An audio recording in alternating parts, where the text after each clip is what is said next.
I didn't ask for help when I was injured. You know, I can't be in the military anymore. I can't get a job. You know, I'm basically stuck at home now. Because when I should have asked for help, I didn't. And now that I am asking for help, it's too late.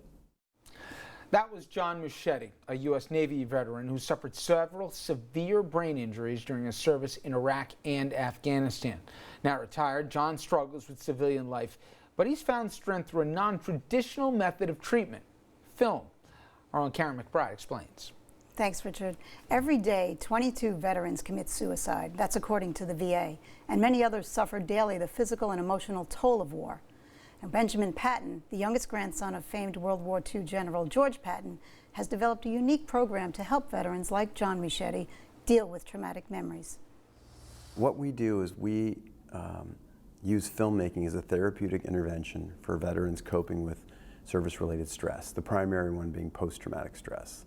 There are all sorts of what's called narrative therapies out there, which are sort of therapies that are based in storytelling, non-medical, and they have to do with the idea of being able to recount your story in some fashion and then become more comfortable with the experiences that took place in your life that were traumatic. Benjamin Patton heads up a workshop where PTSD and other emotional issues are treated through self-expression. The outlet? Short films. With a background in psychology, Patton tracks the progress of soldiers who are readjusting to civilian life.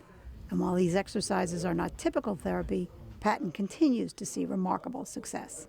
What is surprising is that, well, barriers tend to get broken down when you're given the opportunity to re-engage with your history on your terms. I can be in the film, I can be behind the camera, it can be about a fictional character or a fictional story.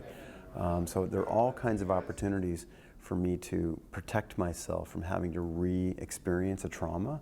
That's the whole point, is that they're empowered to go back into something, but on their terms. And yes, they start out perhaps not feeling comfortable to speak to anyone, but over the course of the week they become more comfortable with one another, with soldiers from another culture, and ultimately with civilian filmmakers that are guiding them.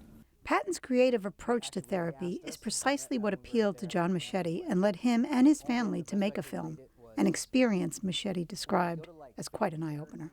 Like, your life's like a tapestry, and you get these like frayed spots in it, and when you go to family therapy, it's like you pick just one, you pull like one thread out of that rough spot, because that's what's making you upset that day or that week, and that's what you want to go talk about.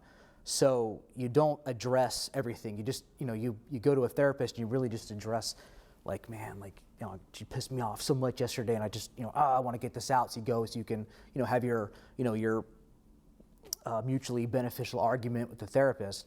But when we made the movie, I was able to see for the first time, how my wife and children actually felt about me. The job I did, I would be gone for 10 months. I would come back to the States for maybe a month, but during that time, I'm training and, getting ready for our next, return into operations. So even though I was home, I wasn't home. And it's awful to have to admit, but kind of like a weekend dad. I'm a extroverted, A-type personality, overconfident, so I guess I just expected that from them as well. So to find out that they were so distraught when I wasn't there was, pretty humbling, and it was real shocking. I realized that my perspective of my family was so out of whack. It was a horrible, punch in the face for me. When you look at the suicide rates among veterans, which is at times has approached nearly 1 an hour, you can't help but feel for these men and women. And I think that we're also finding that traditional therapies are not always effective for everybody, because many veterans simply can't deal with the stigma of going back to a clinician and laying out their problems. So sometimes something like filmmaking is a way in. Can you tell us a story about one of the veterans that might have been hesitant to participate, then took part in the program, and you've noticed a real success story, a real change about the outlook on life? Well, there are a number of success stories, and success can be defined in a number of different ways. We had a workshop recently where we did it at Fort Campbell in Kentucky. And we had two NCOs, two sergeants, that came to the workshop. They were both in the process of being medically retired. They had done multiple deployments. They'd commanded troops in battle. Both had been injured, and both were coping with post-traumatic stress. And they sat in the back near the door, kind of twitchy, not wanting to engage with anyone. And over the course of 4 days, they produced a beautiful film. What's interesting about their film, which was called Broken, was that it didn't actually have any people in it. It only had G.I. Joe action figures and Barbie action figures. But it was all stills, all photographs. So they created a film made up of stills of this G.I. Joe being deployed and deployed and deployed again and again and again, and finally being surrounded by beer bottles, which were bigger than the G.I. Joe, and then in the garbage.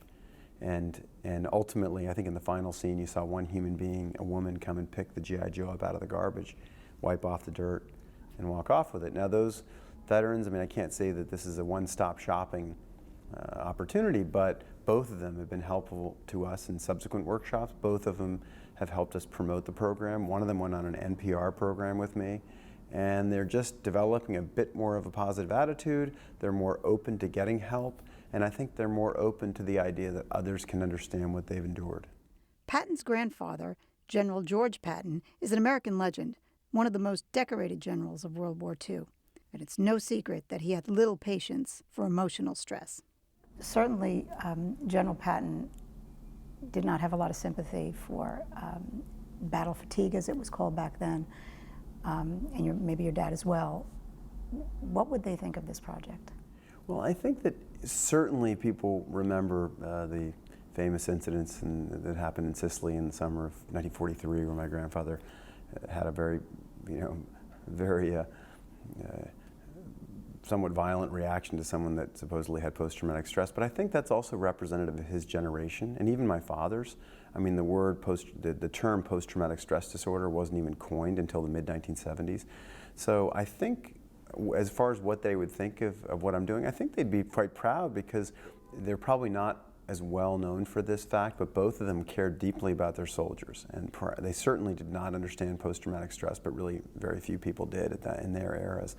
But they cared a great deal for their soldiers. Do you have warm socks? Do you have good food? And they were both very, very well known within the Army for taking care of their soldiers. And I think this is a new way to take care of veterans. I think we're starting to look out more and more for their mental health and their mental well-being, as well as their families. And I think they'd be pretty excited about it. For John Machete, he plans to continue working with Patton in helping other veterans get involved in the workshops. Yeah, I would definitely tell vets that when you need help, just ask for help. Don't let it go so far. Was it one vet every 22 minutes? Takes their life, and there is a lot of help, more than what people know about, or the news reports, or however you want to look at it.